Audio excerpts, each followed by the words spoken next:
वक्रतुंड महाकाय सूर्यकोटि समप्रभा निर्विघ्नं कुरु मे देव सर्वकार्येषु सर्वदा।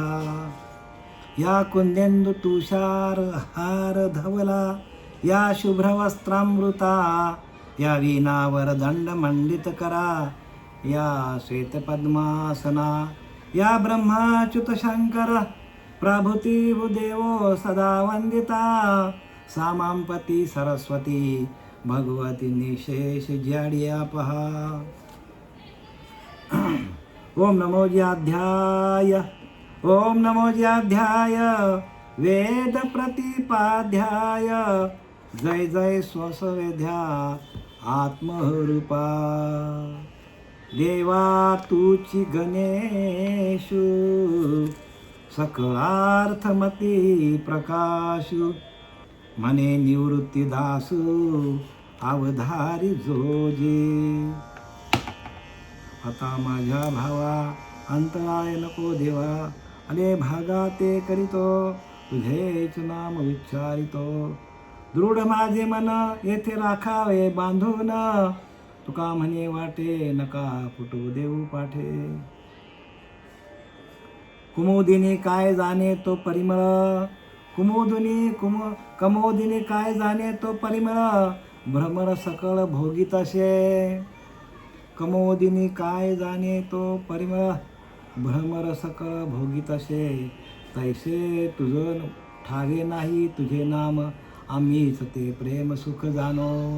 तैसे तुझं ठावे नाही तुझे नाम आम्हीच ते प्रेम सुख जाणो। गुरुर ब्रह्मा गुरुर विष्णू गुरुर्देव महेश्वरा गुरुर साक्षात परब्रह्म तस्मै श्री गुरुवे नमः तस्मै श्री गुरुवे नमः। एकनाथी भागवत आणि अध्याय आपला 23वा सुरू आहे आणि या 23व्या अध्यायामधील श्लोक क्रमांक 52 आपला सुरू आहे। 52व्या श्लोकामधील ओवी क्रमांक आपण 796 पर्यंत काल आलो आपण आणि तिथून आपल्याला सुरुवात करायची आहे 796। सगळ्यांनी माईक बंद करा।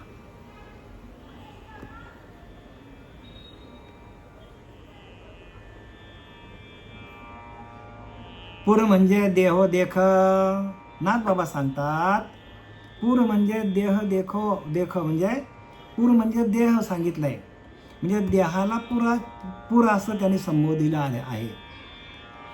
पूर म्हणजे देहो देख ते पुर निवासक तो सकल देही पुरुष एक तेथे कोणाचे दुःख कोण मानी।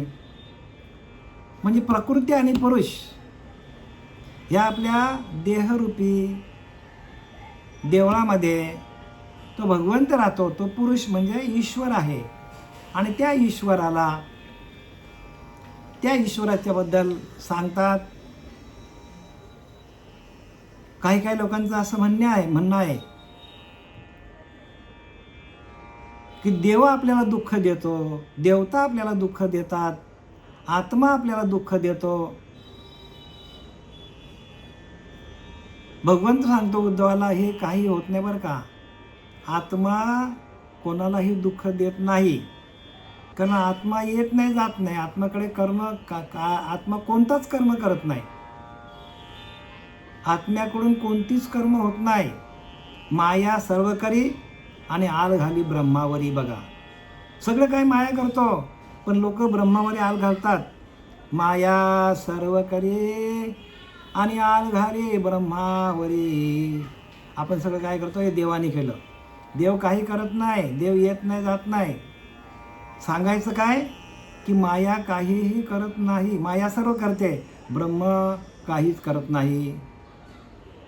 माया सर्व करी आणि आळ घाली ब्रह्मावरी अशी माणसांची फजिती आहे की देव मला त्रास देतात। देव अजिबात त्रास देत नाही। आत्मा त्रास देतो आत्मा पण त्रास देत नाही। मग त्रास कोण देतो आपल्याला त्याच्याबद्दल आपला उल्लेख इथं चाललेला आहे। जेवी संभ्रमे आवेश वेगी निज कर म्हणता निजांगी, तेथील व्यथेचा भागी कोपावया लागी आपण्या. जेवी संभ्रमे आवेश वेगी निज कर म्हणता निजांगी, आपलंच हात जर आपल्याच अंगावर आपल्या आपटलं, आपलाच बोट आपल्या डोळ्यात गेला, आता राग कोणावर मानणार आपण?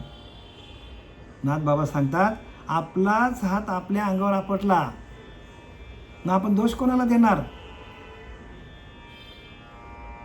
तेथील व्यथेचा भागी कोपावया लागी आपण्या. आता तुम्ही कोणावर कोपणार? कोपायला जागाच नाही, कारण आपल्याच हाताने आपल्याला मार लागला, आपलाच बोट आपल्या दाताने चावला, आपलीच जीव आपल्या दाताने चावली. कोणावर राग करणार? कोणावरती राग काढू शकत नाही आपण, बरं का. म्हणून इथं काय सांगतात की देखता आपले एकपण, कोणाची व्यथा मानी कोण. आत्मा एकच आहे, आत्मा सगळीकडे एकच आहे. देखता आपल्या एकपण, कोणाची व्यथा मानी कोण. कोण कोणावरी कोपे जाणं, आपणे आपण एकला सर्व घटी राम आणि देहाधी एक. सर्व घटी राम, देहादी एकच आत्मा आहे सगळ्यांच्या ठिकाणी. आणि मग आपण कोणाला दोष देणार? दोष द्यायचं कोणाला आपण? कारण दोष द्यायला आपल्याला काय कारणच नाही का. प्रत्येकाच्या देहामध्ये तो आत्मा एकच आहे आणि एकटा असल्यामुळे तो सगळीकडे विस्तारित झालेला आहे. आणि त्यामुळं आत्म्याला आपण दोष देऊ शकत नाही. काही लोक म्हणतात की ना, आत्मा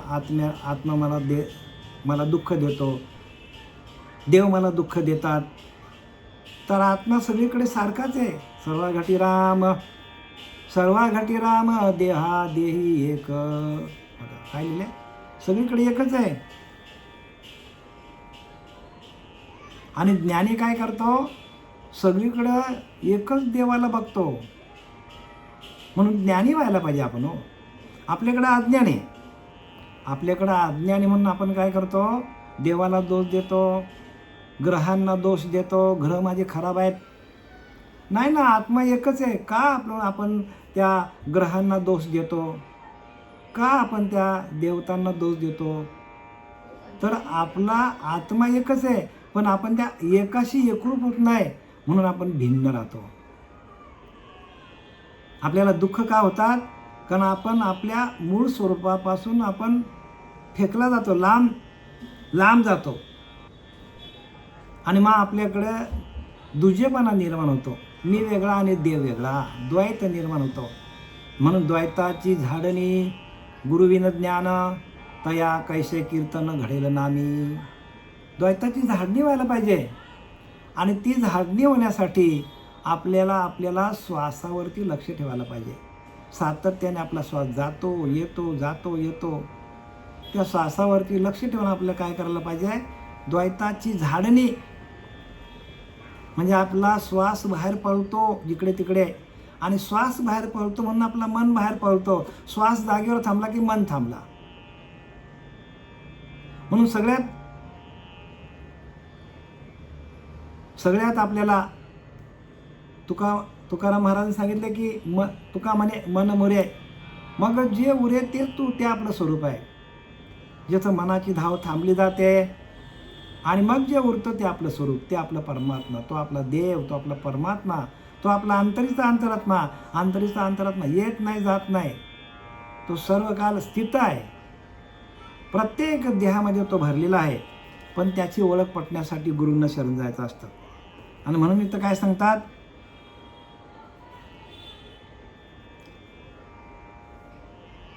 तेवी विश्वात्मा तोची एक, मीची दैवते मीची लोक, तेथे कोण कोणा दुःखदायक, म्या कोणावरी देख कोपावे. भगवंत सांगतो उद्धवाला, ते विश्वात्मा मीची एक, मीच सगळीकडं, विश्वामध्ये मीच भरलेला आहे. विश्वामध्ये मीच व्यापक झालेला आहे. आता नाही का ताईने घेतलं, विश्वाचे त्यार्थ माझ्या मनी प्रकाशले. अवघेची झाले देह ब्रह्म विश्वाचे त्यार्थ, माझ्या मनी प्रकाशले.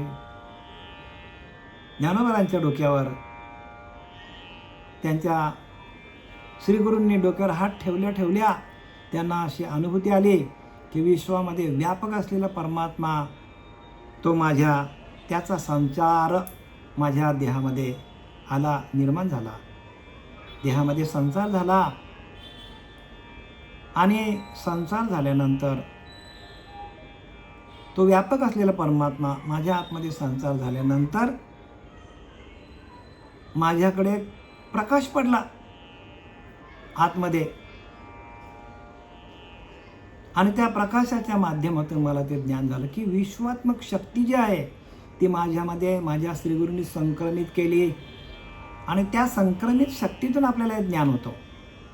आपले सच्चिदानंद सद्गुरू श्रीपाद बाबा, रामदास बाबा, नारायण बाबा, नाना बाबा, पांडुरंग दिवेकर बाबा ह्यांनी काय केलं तर संक्रमित केलं. आपल्या डोक्यावर हात ठेवून विश्वामध्ये व्यापक असलेली शक्ती आणि त्या शक्तीला काय केलं, एकवटलं आपल्या हृदयामध्ये आणि हातावर.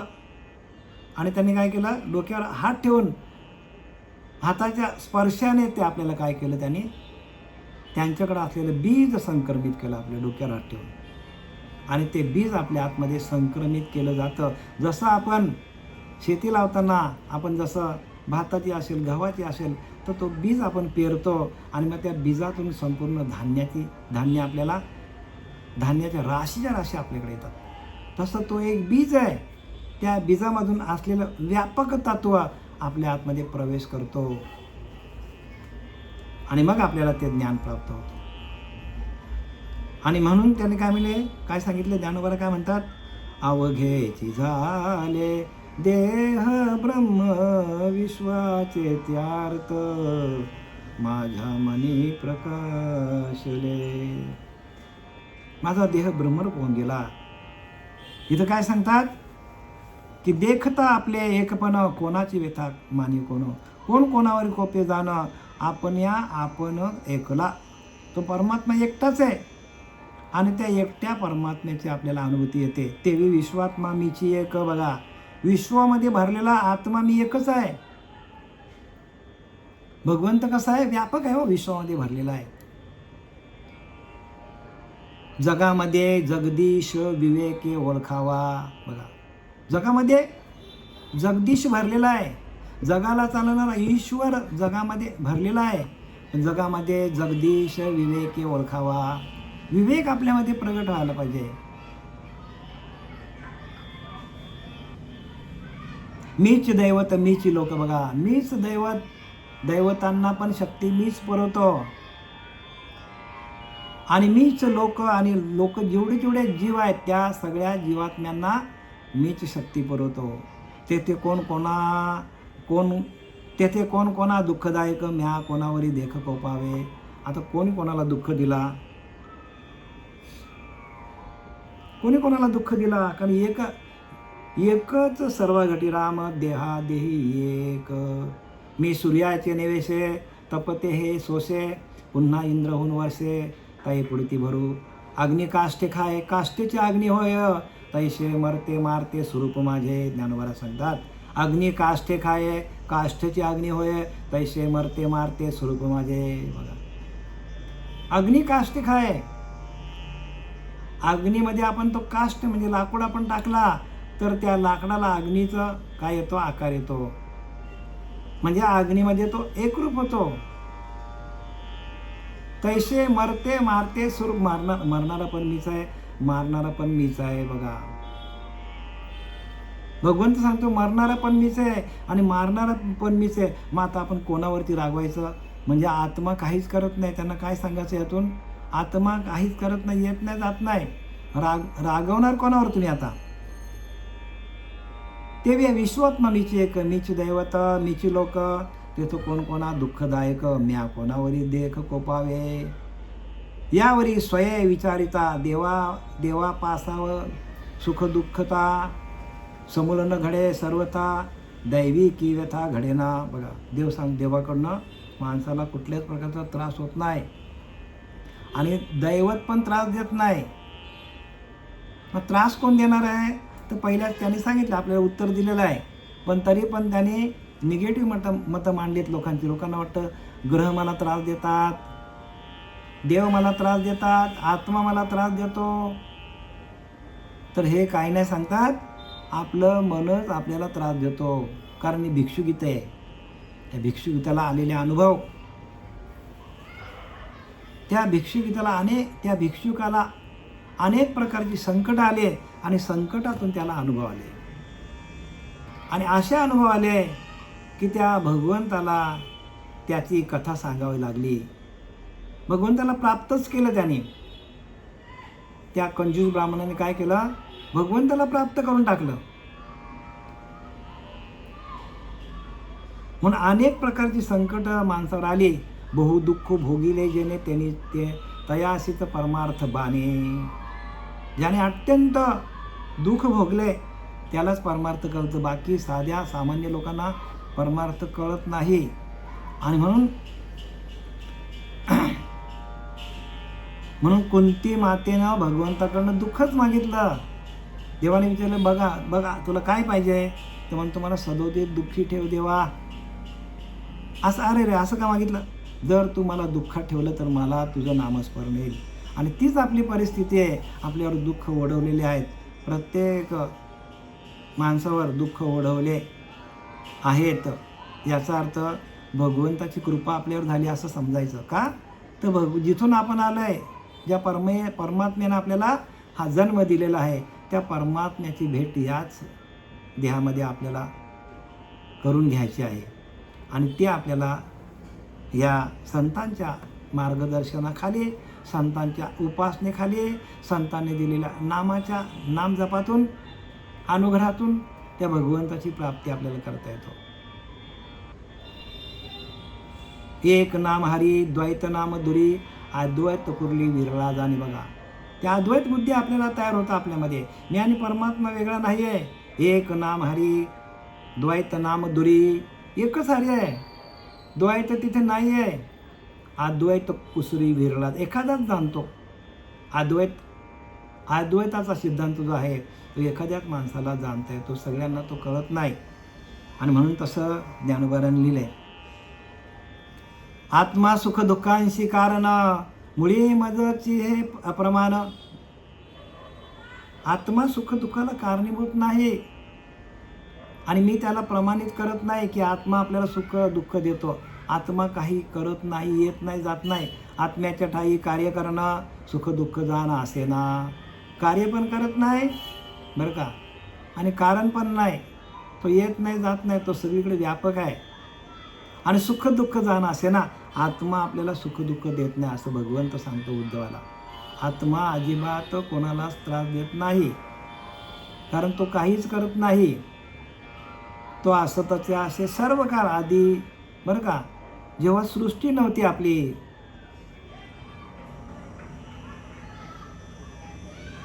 सृष्टी नव्हती, ब्रह्मांड नव्हता, त्यावेळेला आत्मा होता. आणि त्या आत्म्यातून संपूर्ण सृष्टीची निर्मिती झालेली आहे. पण त्याने मायेला निर्माण केलं. माया सगळे करतं, पण परमात्मा काहीच करत नाही. परमात्मा काहीही करत नाही. परमात्मा येत नाही, जात नाही, आणि तो असतचे असे सर्व काळ तो आहे. हो, परमात्मा सर्व काळ तोच भरलेला आहे. पण त्याचे आपल्याला अनुभव काय येत नाही, तर आपण गुरुने दिलेला अभ्यास करत नाही. आणि म्हणून सकल तीर्थे निवृत्तीच्या पायी. काय सांगतात? सगळे तीर्थ जे आहेत ते माझ्या निवृत्तीनाथांच्या पायाजवळ आहेत. असं कोण सांगतो? ज्ञानोबा सांगतात. आत्मा सुख दुःखांशी कारण, मुळी मजची हे प्रमाण. आत्म्याच्या ठाई कार्य कारण, सुख दुःख जाण असे ना. आत्म्याच्या ठिकाणी काही नाही, सुख नाही, दुःख नाही, कार्य नाही, कारण नाही. तो येत नाही, जात नाही, तो सर्व काल आहे. आपण जरी गेलो तरी आपला अंतरात्मा जागच्या जागेवरच आहे. तो आपल्यामध्ये अंश मात्र आहे. आणि त्या अंश मात्राला आपण काय करायचं? व्यापकतेला न्यायचं. जर आपण त्याला व्यापकतेला ठेवलं नाही, नेलं नाही, तर मग आपण मर्यादित राहणार. आणि मर्यादित असल्यामुळे आपल्याला परत जन्ममरणाच्या फेऱ्यामध्ये आपल्याला जन्म घ्यावा लागतो परत. आणि एकदा का आपण त्याची भेट झाली भगवंताची, कारण भगवंत व्यापक आहे, तसं आपलं मन पण व्यापक होतो. आणि हा जो मन जो आहे तो मनालाच व्यापक करायचं. मन हे राम झाले, नाही का? जैसे प्रवृत्ती ग्रासून निवृत्ती पदाशी आले. आपली प्रवृत्ती निघून जाते आणि आपण सगळ्या वृत्ती आपल्या शून्य होतात. वृत्ती शून्य होतो. म्हणून वृत्ती शून्य योगेश्वर, त्याचाच पहावा विचार. ज्याची वृत्ती शून्य झालेली आहे, शून्याच्या पलीकडे गेलेली आहे, अशा गुरुला आपण शरण जायचं आहे. जो देहावर आहे, जो देहबुद्धीवर आहे, त्याला शरण जाऊन आपण आपल्याला जन्ममरणाच्या फेऱ्यामध्ये लटकावं लागेल.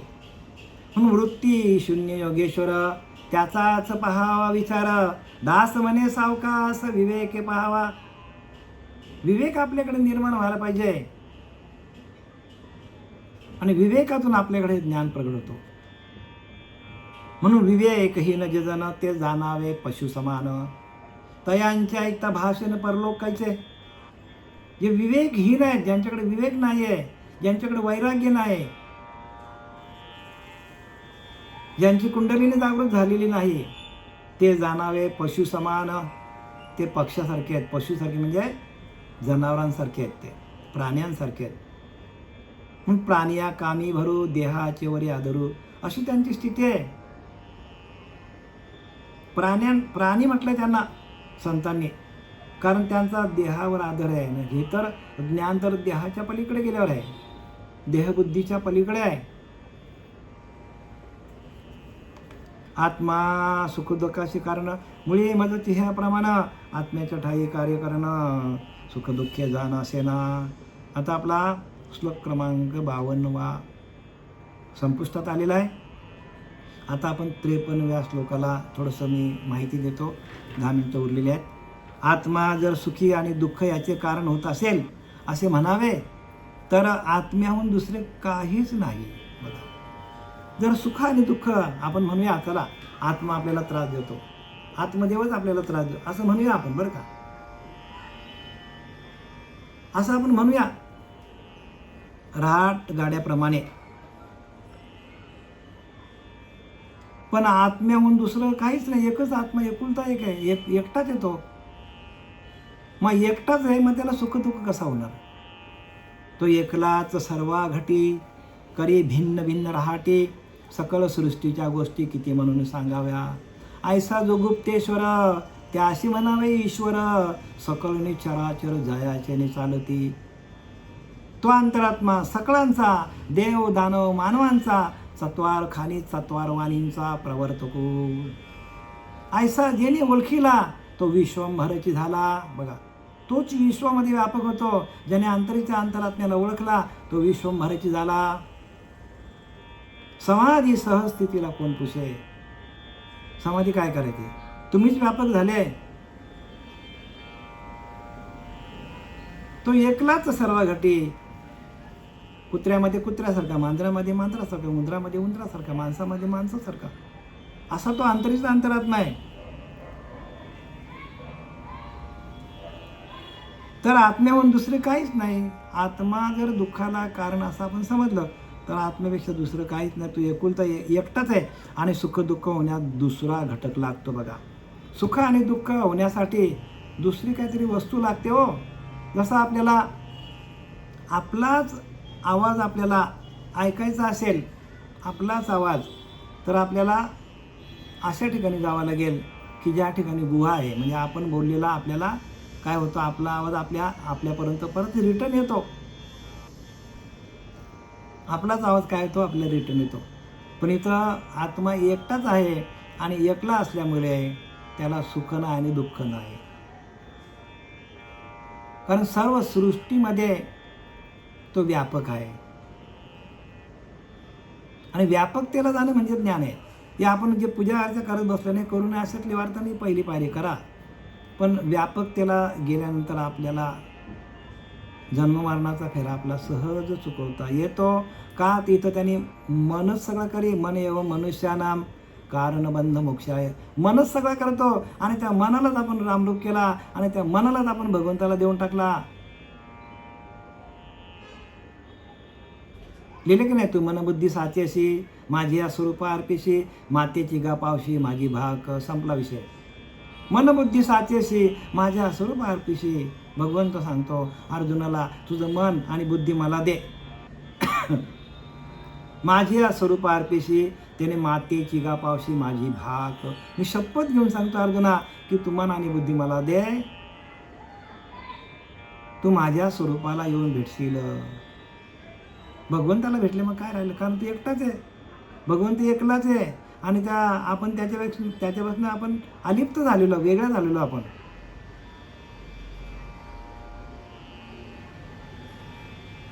जसं गंगेतलं पाणी आहे, आपण बाहेर काढला तो वेगळा झाला, परत आपण गंगेत टाकला, तो पूर्णपणे कसा झाला? व्यापक झाला तो. जसं समुद्रातलं मीठ आहे, बाजूला काढला, परत आपण समुद्रात टाकला, व्यापक झाला. तसं आपण ज्या आत्मतत्वातून आलोय त्या आत्मतत्वामध्ये आपण परत स्वतःला विलीन करता यायला पाहिजे. त्या तत्वाचं निरूपण आहे, त्या तत्वच आपला गुरु आहे. म्हणून तत्व महत्वाचं आहे. त्या तत्वाला धरा. म्हणजे एक तत्व नाम दुरुड धरा म्हणे हरीशी करुणा येईल तुझे. एक तत्व नाम, एकच आहे तत्वरूपाने आणि ते नाम आहे. लक्षात घ्या. दुरुड धरा म्हणे, त्या नामाला दुरुड धरा मनामध्ये. हरीशी करुणा येईल तुझे. बघा, हरीला आपली दया येईल. म्हणून तुका म्हणे त्यांची वारे देव तुमच्या स्मरणी स्मरे.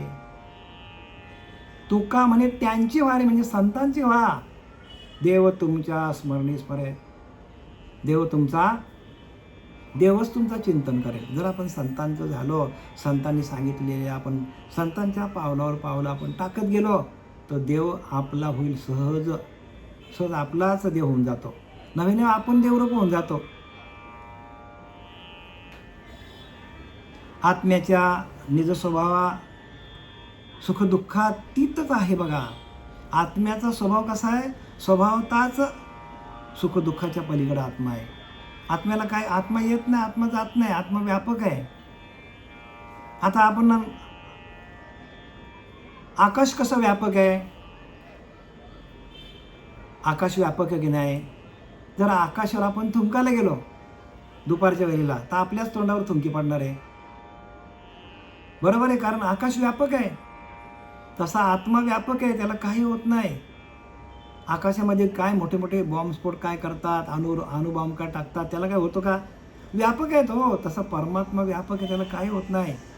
पण तो आपल्याकडं अंश मात्र आहे आणि त्या अंश मात्राला आपण व्यापक करण्यासाठी भगवंतानीच आपल्याला काय केलेलं आहे? हे ज्ञान दिलेलं आहे संतांच्या द्वारे. आत्म्याचा निज स्वभाव सुख दुःखातीतच आहे. बरे, दुसऱ्याकडून आत्म्याला दुःख होणे शक्य नाही. बघा, आत्म्याला दुःख होणं शक्यच नाही. प्रत्येकाच्या ठिकाणी जरी तो आत्मा असला तरी आत्म्याला दुःख होत नाही, मायेलाच दुःख होतं. लक्षात घ्या. कारण आत्मा काय करतो? फक्त आपल्याला चैतन्य देण्याचं काम करतो आणि चैतन्याला काहीही होत नाही. तो चैतन्य आधी अनादी काळापासून सगळीकडे व्यापक भरलेला आहे.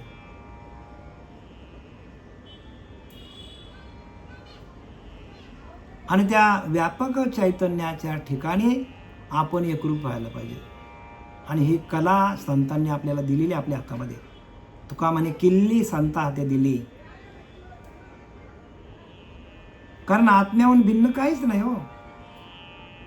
आणि भिन्न वस्तू भासते ती मिथ्या आहे. बघा, आत्म्यापासून जी भिन्न वस्तू भासते आपल्याला ती खोटी आहे वस्तू. आत्माच शाश्वत आहे. आत्म्याला सोडून जे काय आहे ते खोटं आहे सगळं. हे सगळं जगच खोटं आहे. हे जग झालंच नाही असं एकाने लिहिलंय. म्हणजे हे सगळं जे जग दिसतं हे सगळं नाशिवंत आहे, आज ना उद्या जाणार आहे, म्हणून हे खोटं आहे सांगतात. सृष्टी झालीच नाही असं एकाने काय केलंय, विधान केलं एका संताने. सृष्टी झालीच नाही, कारण जी झाली आहे तिचा नाश होणार आहे. जी झाली आहे तिचा आज ना उद्या नाश होणार आहे. उदंड कल्पांत झाला तरी नाश नाही तयाला, माया त्यागे शाश्वताला ओळखावे. बघा, मायेचा त्याग करायचा आपल्याला आणि शाश्वत परब्रह्माशी एकरूप व्हायचं आपल्याला. उदंड कल्पांत झाला तरी नाश नाही तयाला, माया त्यागे शाश्वताला ओळखावे. तो शाश्वत आहे परमात्मा.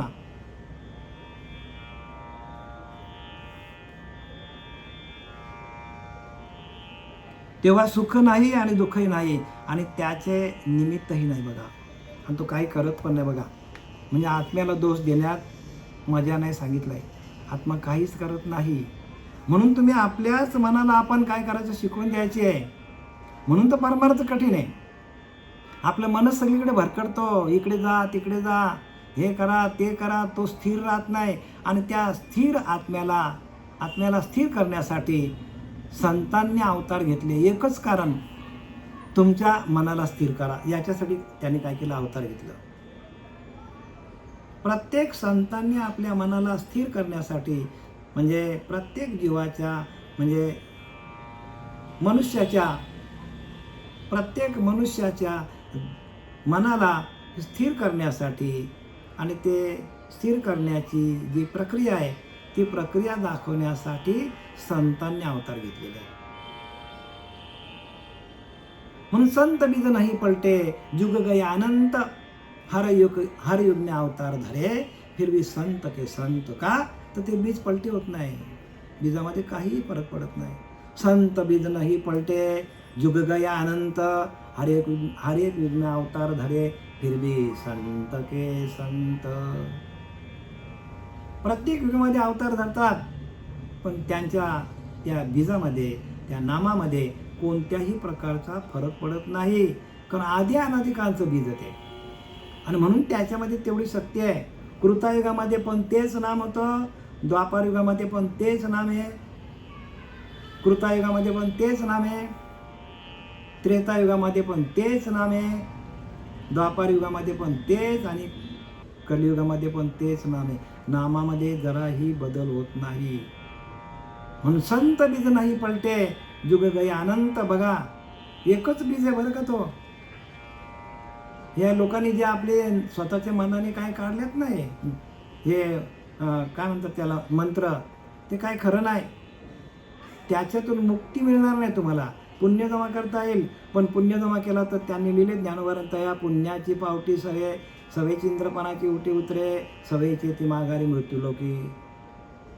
म्हणजे पुण्य संपलं की आपल्याला परत यावं लागेल. आणि नामाच्या माध्यमातून पुण्याचा साठा एवढा होतो की मुक्ती पण नको सांगतो, कारण नामाच्या माध्यमातून आपल्याला भगवंताच्या त्या स्वरूपाचा आनंद आपल्याला लुटता येतो.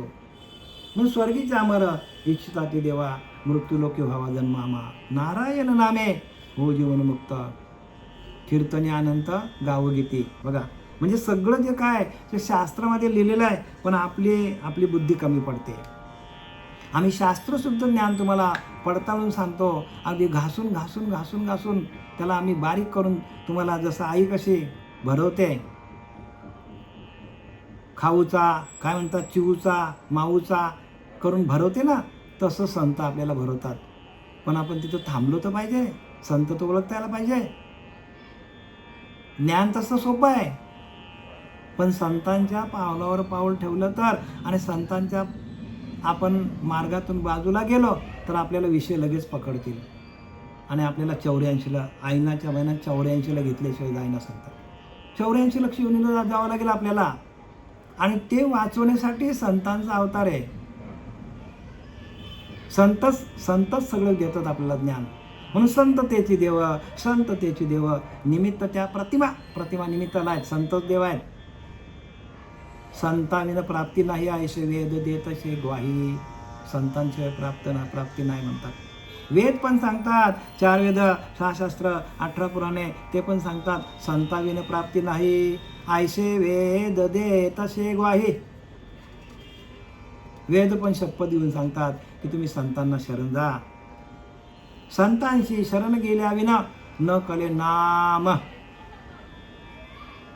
संतांना शरण गेलं तर नामाचं आपल्याला कळतं, नाही तर असा नाम कोणालाही कळत नाही. मी थोडंसं 53व्या श्लोकामध्ये मधील थोडं विवरण दिला. आपली वेळ आता संपलेली आहे. पुढच्या वेळेला आपण श्लोक क्रमांक 52 आपल्याला 53 चालू करत आहे. झालेली सेवा आपले सच्चिदानंद सद्गुरू श्रीपाद बाबा, सच्चिदानंद सद्गुरू रामदास बाबा, सच्चिदानंद सद्गुरू नारायण बाबा, सच्चिदानंद सद्गुरू रोहिदास बाबा, सच्चिदानंद सद्गुरू नाना बाबा, सच्चिदानंद सद्गुरू पांडुरंग दिवेकर बाबा, सच्चिदानंद सद्गुरू गजानन बाबा, सच्चिदानंद सद्गुरू शरद बाबा, नारायण बाबा, आपले जयहरी बाबा, प्रकाश महाराज, हे सर्व जे काही संत आहेत ज्यांनी आम्हाला ह्या मार्गामध्ये कसं चालायचं, ह्या मार्गामध्ये आपण कसं क्रमित व्हायचं आणि आपलं क्रमण करता करता त्या स्वरूपापर्यंत कसं पोचायचं, भगवंताचं स्वरूपाचा आत्मसाक्षात्कार आपल्याला कसं आपण करून घ्यायचं, हे आम्हाला त्यांनी शिकवलं. म्हणून त्यांच्या सर्वांच्या चरणी ही झालेली सेवा मी समर्पित